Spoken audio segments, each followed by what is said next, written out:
we've built we like to call it a digital marketplace for efficient product and service donations. So the idea is that we provide coordinating bodies or organizations like Volunteer NC with a software application to share with their network for free that enables organizations to coordinate around a crisis response.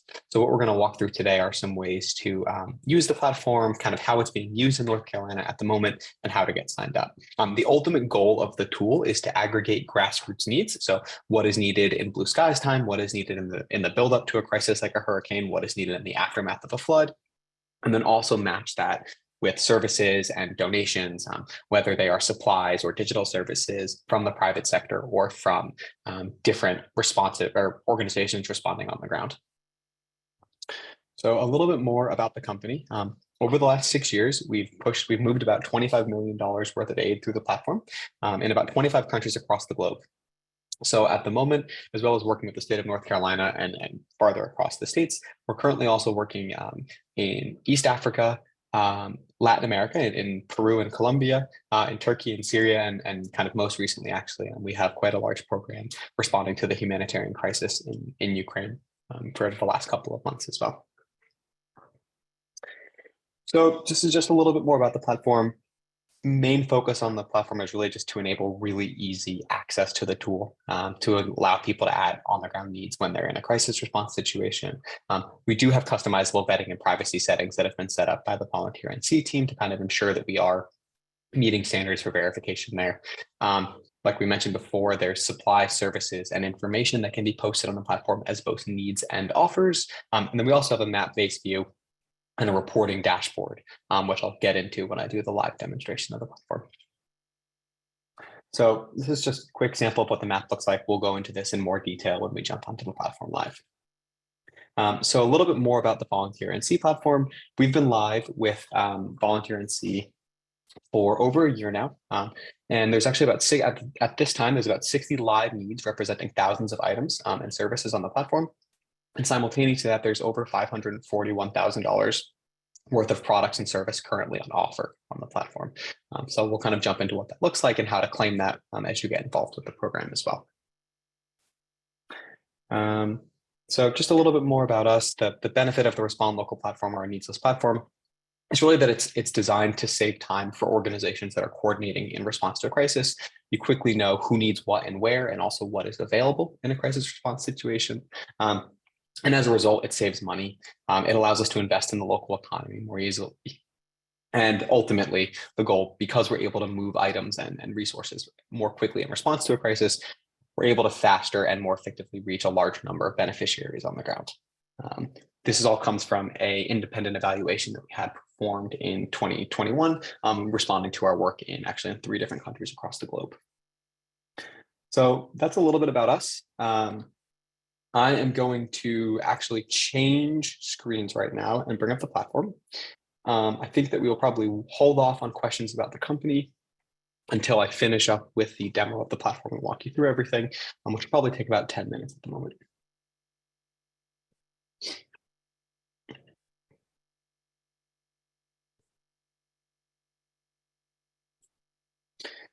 So just as we get started in this, I do want to clarify that I'm going to show the live platform for North Carolina. So I won't be completing the full actions as I kind of walk through this, but I don't want to put any fake data on the platform. But I also want to use this as an opportunity to show you the way that the organizations have been using it so far and the types of items that are being both requested and posted as an offer on the platform. So like I mentioned, the platform is designed to be as simple and straightforward to use. It is, if anybody here is more technically inclined, it's a progressive web application. So it works on your mobile browser as well as your desktop browser. Depending on how old your phone is, there might be some resolution issues, but it is fully functional on a phone as well as on a desktop. Really, there are kind of 2 or 3 main things the platform facilitates. One, it facilitates the ability to add a need, which I'll go into later, make an offer, as well as the search across the whole platform. And then we have our map section and our reports. The map is just another way to view the breakdown of needs and offers on the platform. So if we jump into the search page, this is everything that's currently available in North Carolina. So there's actually about 67 current posts. There are 32 live needs at the moment and about 35 offers. I can scroll down and I can see that organizations have posted needs for razors and deodorant, as well as offering soap dispensers. You can see here that this supply for germ sanitizer keychains has been claimed. We've had 5 pallets claimed recently. And the idea behind the platform is that we don't want to be prescriptive in what organizations need or what organizations offer. One of the things that we've found throughout our history and working on, not just in the States, but across the globe, is humanitarian response, crisis response work can often be really prescriptive. People need food, they need shelter, they need clothing. That is what gets pushed to the front, and that's kind of often the only thing that people see or the only thing that people receive. So by trying to invert the way that we do needs assessment, we allow organizations to really define what their communities need. So maybe it's not food, maybe it's not shelter, maybe they need, as we can see now in North Carolina, there's a lot of hygiene products, shampoo, deodorant, razors that are being requested. And we don't have the platform doesn't block you from requesting what you need. So actually, I think the thing that the way that we like to talk about this and have always talked about this is that when you give people the opportunity to request or to post what they need, as opposed to just going off of large data sets or like traditional policy in response to a crisis, you really learn not just about the needs, but also the wants. And oftentimes when we're talking about trying to respond to crisis with dignity, people do have wants. It's not just about housing and food. It's also about the things that make them feel good or make them happy in their lives. I think, interestingly enough, prior to our work with COVID-19, so from 2016 to about 2020, beginning of 2021, actually the most requested item on the platform was sports equipment for children, traditionally, because it was parents who were just looking for things to make their kids happy. So kind of as a result of that, we've designed the platform to enable people to request whatever they need, no matter what it is, without any judgment or any kind of pressure to request like the core supplies that the traditional humanitarian response would push in people's directions. So, I mean, the first thing first is to kind of walk through posting a need. So if I want to post a need, I can just come in here, say, there's our most recent issue, North Carolina Resiliency Support, and plug in my address. We'll talk a little bit more about that when we get to the map, but functionally, you can set up different addresses for your organization if you have different warehouses across the country, or you're operating out of different church groups or schools. You can define a different address for each one, and then you can select where to post the need. So maybe you're in Durham for one program and you're in Raleigh for another. Each of those can have separate needs associated with the organization. So let's say I come in here and I want to post a need for, let's say, waterproof heavy tarps. Come down here. You can add multiple needs at a time, but just for the sake of speed, I'm going to start with just one. I'm going to come in here. I'm going to add details. It brings us to this page where we see the beginning of that cart. And I can actually jump in here and then plug in all the info that I need. So let's say we want 500 waterproof tarps. We don't have to care about size or the preferred brand. We can define some logistics capabilities here. So if you can accept pallet deliveries, if it's being married to a warehouse, if there are hours that you can accept the delivery during. And there's also the ability to add another shipping address here if you want to, but I'm just going to stick with Maine for this purpose. You can upload an image of the item you're requesting as well if you are looking for very certain items. And then plug in a phone number. I can plug in a contact email as well. And finally, at the bottom, this is relatively new, but you can actually plug in an estimated number of beneficiaries. So I'm going to go in and I'm going to plug in, let's say, estimate 500 tarps. Let's say that's 1,000 estimated beneficiaries. And I can show this a little bit more about that in the end. So I go ahead and I save that and I finish it up. And I will delete this later because this is a live need now. But if I return to that current issue of North Carolina Resiliency Support, you can see that it immediately goes to the top of the page. It's the first thing there. We can invert, we can sort by the oldest if we wanted to as well. But right now we can see that that's the top of the page, that waterproof heavy duty tarps that I just posted. So the next thing that I want to show is posting an offer. So posting an offer really works in a very, very, very similar manner. I'm just gonna match it. I'm gonna post for waterproof heavy duty tarps as well. And if I come in here, I can say, great, I have a supply of heavy duty tarps that I am putting on offer for organizations on the ground. Card works the same way. You come in, you click it. I can define if it's free or for purchase. If you are interested in posting an offer as a wholesale purchase, that's something the platform can, in theory, facilitate.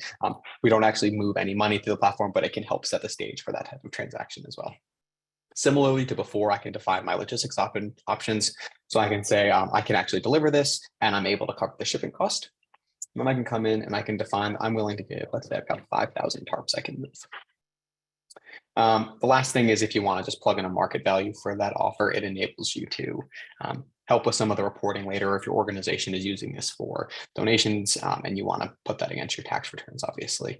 You can use this to store some market value for the donations you're making as well. Similar to before, we can plug in a size. You can plug in a date that it's available till if you want to, and then you can define if it's palletized or requires special handling. And then you can also finally define if your offer is available to any member or only to the nonprofit members on the platform. When you sign up, you have to define if you are a for-profit, nonprofit, or potentially a government organization. So again, same information. I'm just going to plug in information again. And when I post that offer, so we can actually see immediately that there's been a bunch of suggested needs for waterproof heavy tarps on the platform. So you can see that a couple organizations have posted that need for that. And I could hypothetically, if I wanted to, I could meet this need right here. And if I were to meet that need, it would immediately update the number available here. But I'm going to show you how to do that from that search page as well. So let's go ahead and finish it. Return to current issue. And there we can see that that waterproof heavy duty tarp offer is right at the top of the page. And again, I will delete this later. So this will not stay there because these aren't real. So kind of the next thing that the platform really facilitates is the ability to claim or meet. And so claim an offer or meet a need is the terminology that we need. So let's say, again, I am the organization that has the waterproof heavy duty tarps available for offer. And I come on the platform and I see that this organization, which in this case is obviously also myself, has a need for 500 of them. I just come and I click into learn more, see the form, see all the information that was originally posted. And then again, I can plug in a quantity that I want to meet. So let's say, sorry, I'm going to meet 100 of them. Again, that market value of $5 per unit, plug in a phone number, and then I can choose my logistics information again. So I'm going to choose to ship these. I could provide any additional information if I wanted to. I'm not going to for this purpose, but you go in, you press meet that need, and then you proceed with it. And effectively what happens at that point in time is that all of the details about the match, so the market value, the logistics, the delivery address, as well as the contact information of the opposite side of the transaction, that gets shared via email. So now we know that no organization, especially not an organization doing this type of humanitarian response or crisis response, is going to just click something and have it show up magically like it's Amazon. There's always the need for a little bit of human-to-human communication and trust in this process. Really what we're focused on is making it easier to get those parties who need something and those who have something onto the same page about what's needed where, how to deliver it, and then help them connect to each other so they can kind of handle that final delivery. And from there, if I return to this current issue, we can see immediately that this need has updated and 100 of those have been met. So the final piece about the needs and offers and the way that those kind of work on the platform is just the ability to confirm delivery. I'm actually going to come in here into this manage needs and offer section on the platform, manage posts. And I can see that my organization has published this need for tarps. And I can now see that there's actually a delivery pending for it. And if I wanted to, I can also edit from this page, but I can confirm this delivery here. For the purpose of data management, I'm actually going to deny this. But if I come in and I go to view details, you can see here that I've got the ability to, it's actually not letting me do this because it's the same organization, but there is the ability to basically select if it's been delivered, if it's been partially delivered, if there's been a problem with the delivery, or if you'd like to reject it. Check something. Yeah, it's not going to let me do that at the moment because it's the same organization. And really what that allows us to do is to have a little bit of management over the platform. So if a match gets made, but it isn't actually delivered, we can wipe that and reset the need so it shows that none of the need has been met. So moving on, there are two other things that I wanted to show on the platform, which is the first and foremost, the map. So if I can apply here, you can see that these are all of the organizations that have live needs or offers on the platform, very similar to that search page or that issue page. It's just another way to kind of view where things are needed. So I can click on this pin in Asheville. I can see that these are offers from Hearts with Hands. I can actually see that this one has been fully claimed. I could also come in here, I could claim this offer. Works the same way as meeting a need. You just fill out the information, you get the same notification that your offer's been claimed, you get connected to the other party, and then you're able to move into the delivery phase from there. It's just another view. You can search. You can also filter by needs and offers on the platform. So these are the needs currently posted on the map, and I could come in and filter by the offers as well. I can click in here and see Volunteer NC has posted an offer for therapy dogs, or skid and track hoe services, or heavy equipment services that have been claimed actually. So the final component of the platform is the reporting tool. So one of the things that we know is really important for organizations as they're doing crisis response work is the ability to actually report back to potential donors, to their communities as they create annual reports. So what we've done is we've built a tool that enables you to basically track all of your action on the platform. So I can come in here, I can say, great, I'm looking for the keyword. Let's do heavy duty tarps again. All right, let's do an item. Heavy duty tarps. Add that, apply it. And now I can see actually all of those needs that have been posted. I can see that there's been a total of 5,000. Sorry, this one's an offer, but I can see that there's been a, so let's add filter for needs posted actually. So I can see that I'm searching for needs that have been posted that are heavy duty tarps.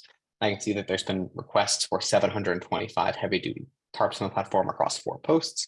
I can see here that this is that platform interaction. I can see that 100 of them have been have actually been claimed or met. I can see more details about that. So I can come here, I can see the market value, I can see the time that it was met at, I can see which organization met it. In this case, I met it myself, so it's a little bit weird of a match on the platform. And then kind of the last thing is, if you want to look at here, come in here and view some reports, you can customize the column. So if there's any other types of information you want to see in this column here, mentioned beneficiaries before, I can come in. I can see that those 500 tarps are expected to have benefit 1,000 individuals. These older matches were actually posted before we updated to enable beneficiary reporting, so it's unavailable at the moment. But I know that I input the need for 1,000 beneficiaries. So I can see there that this need represents the needs of 1,000 individuals. This is exportable. So if you want to export this because you have another type of reporting tool that you use, or you need to import it into another device, you can basically choose to include those transactions or not, but you just export it. It comes out as a simple CSV, human readable. You can do whatever analysis or additional work you'd like to do with it, and then plug it straight into whatever tool you use for your own reporting mechanisms. And then finally, this is all savable. So let's say I want to save this view and I'm interested in saving it as tarps. I could save that as tarps. And now when I come back here, let's say there's been a hurricane and I come back 3 months later and I want to really quickly just view the reports for tarps on the platform. I can come in and I can see right there that I've got that save view for tarps. And instead of having to kind of customize the filters to manipulate the reporting tool to show me the information that I want, I can just come in and press that save view and I can see exactly the number of tarps that have been updated over the past 3 months. So that, I know that's a lot of information in about 15 minutes. That's the whole platform. It's pretty straightforward. It's pretty simple. We're really proud of it. We're really appreciative of the opportunity to work with the state of North Carolina, and Moose and her whole team across Volunteer NC. And we're really happy to be able to bring this tool to all of you. And I'm happy to be here to present today and teach you all about the platform and the way it works. And I think now we can open up to some questions. Thank you, Ben. And I do want to point it out that this project started back in 2021. It was led by the North Carolina Voluntary Organization Active in Disasters, also known as NC-VOAD, in our office.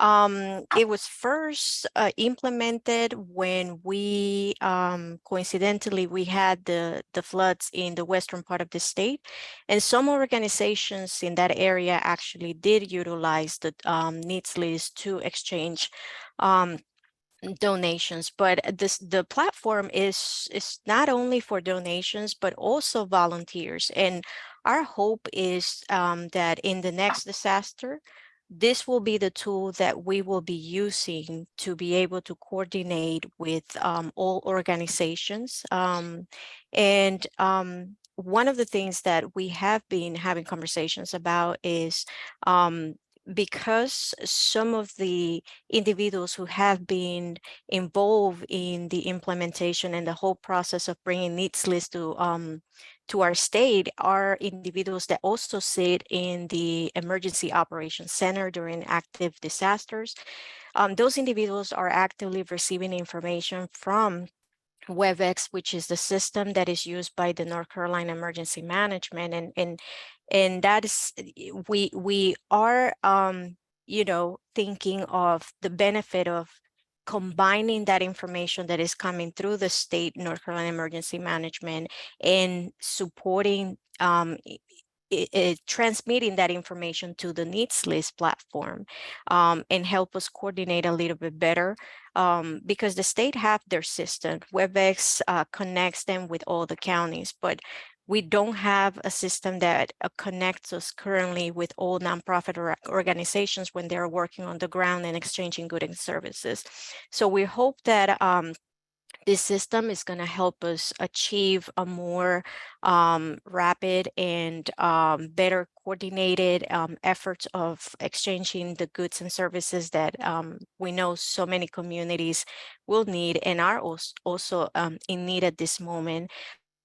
I want to point out that NeedsList will be here to stay for 3 years. We were able to extend at the beginning, the discussions was to only maintain it activated during active disasters. However, there are still organizations who are still working here in our state, helping survivors with their long-term recovery. So we were able to extend the life of or keep the platform activated for the next 3 years. And so I do want to encourage everyone who is in somehow, some way involved in disaster recovery, or that have resources that may be the survivors who are at this moment working with other disaster relief organizations that may be able to help the survivors.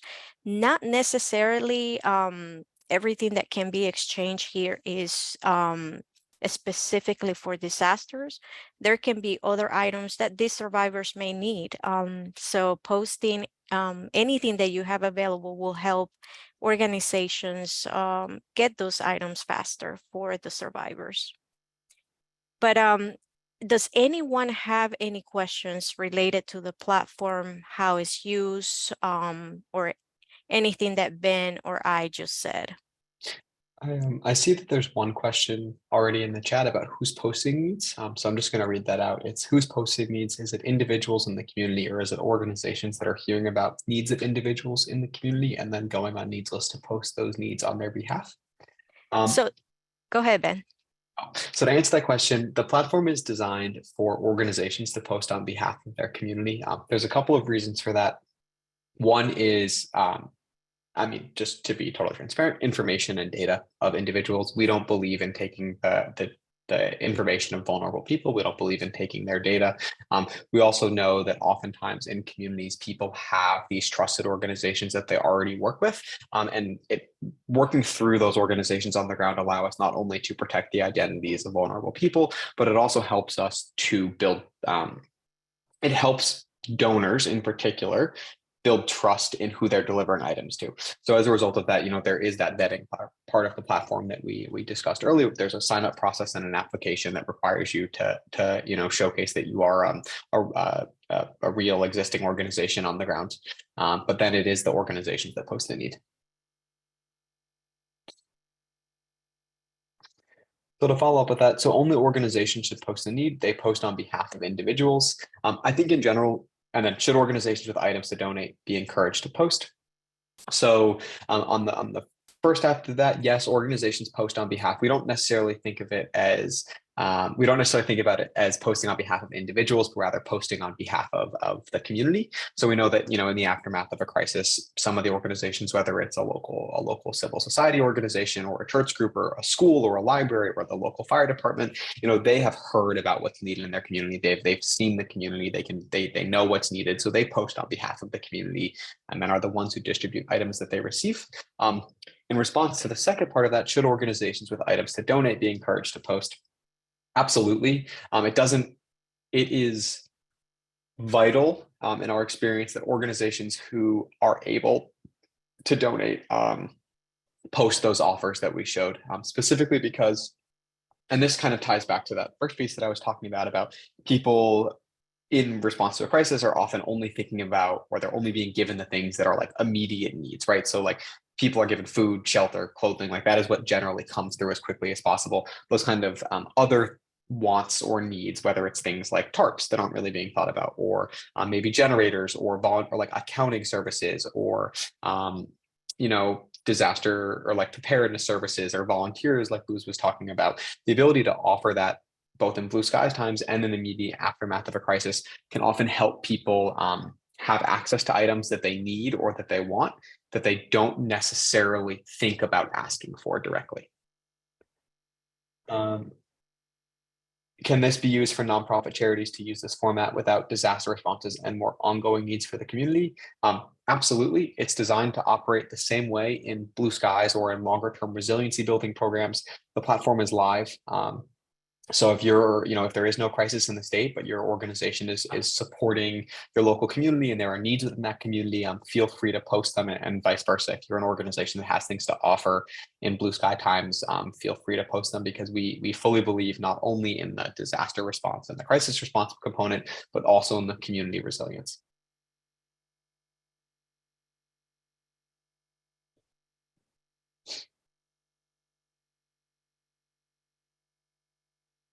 I do not see additional questions in the chat box. One question that I do have for you, Ben, and I think that this has come up in the past. It's for organizations like, let's say, for the food bank, like the food bank that has different entities across the state. How do you recommend the subscription for? Do they have to go, does the Food Bank of North Carolina has to do the registration for each agency or local organization, or how does that go? There's a couple of different, I mean, there are really two different ways to handle that. One, you could have one organization across the state. So if it's the Food Bank of North Carolina, they could create one organization on the platform, and then they could add team members from each of the different hubs or each of the different locations who can post needs to that address. That's one way to handle it. The other way to do it would be to kind of set up a different organization on the platform for each of those locations. They work the same way. From a platform perspective, it doesn't really matter what they use, because that broad organization, if you do choose to onboard at that kind of state level, you can just plug in the different addresses and associate needs with the appropriate address. Or you can choose to have each different HQ or each different location be its own organization. So I know Thank you. that I basically just answered your question by saying you can do both. Yes. So. Yes. And I do want to point it out that the platform is currently available in English and Spanish, but as Ben has said in the past, there are more languages available, and it's pretty easy for them to turn on any language that we might request. For any organizations that are in need of reading the information or posting the information in their native language. I can actually, that's one thing I didn't showcase because that's a very new feature. Mm-hmm. So let me actually show that really quickly. So if you do, let's say your organization is operating in Spanish and you wanted to view the platform in Spanish, you can edit your profile. You can just come in, change your language. Oops, I've got to ask me to add all this. Plug in number.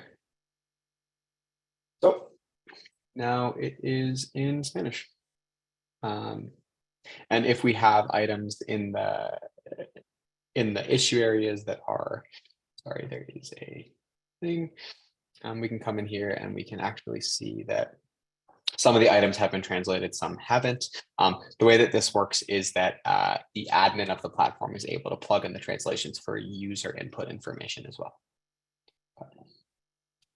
How that works.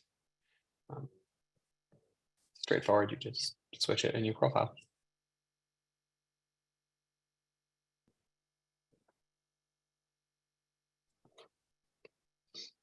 Thank you, Ben. And does anyone else have any questions? I don't see any other questions in the chat box. Feel free to unmute yourself if you would like to ask your question.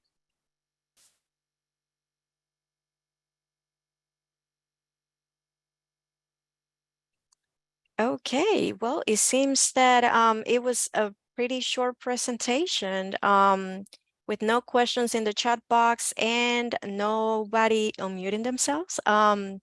Please, let's see. Okay, Marion Blackburn says, very interesting. Thank you.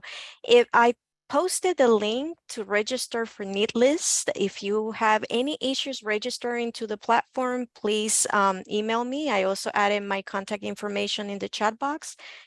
Feel free to get in contact with me, as I am the main administrator of the platform at this moment.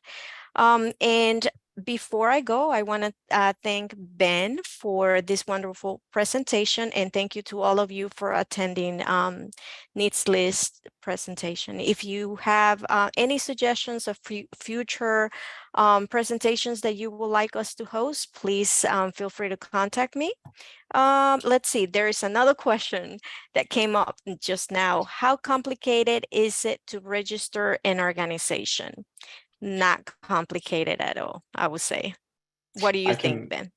I mean, I can walk through the login page. I can just show what it looks like really quickly. It's like I will showcase it. It is oops, sorry. It's about maybe a 5-minute registration if you're a new user. So I won't accept this one, Luz. I'll delete this, but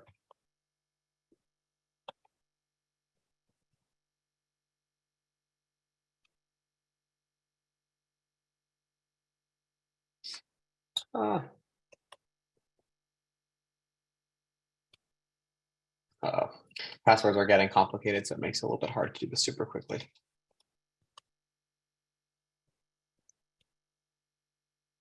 Oops. Okay. So if you want to go to create an account, there's just a couple of steps. I'm going to do this as a test just to walk through, just so you can see everything. Just going to put in some fake information to make it nice and fast. And then it's just a brief description of your organization, that home address, and then you finish it. That's it. So it's like a two-page really quick form, and then you're in the application phase. Yes, and once you complete the application, the request comes to us, as me basically, and I look over your application, verify your organization, and if everything looks good, we approve the request.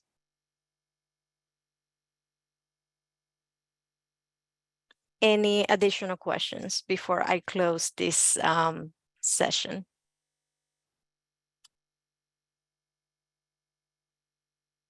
Okay, well, again, thank you everyone for attending. Please stay tuned for next month's presentation. And I hope you all have a wonderful rest of your week. Thank you. Thank you. Bye. Thanks, everyone. Thank you. Bye.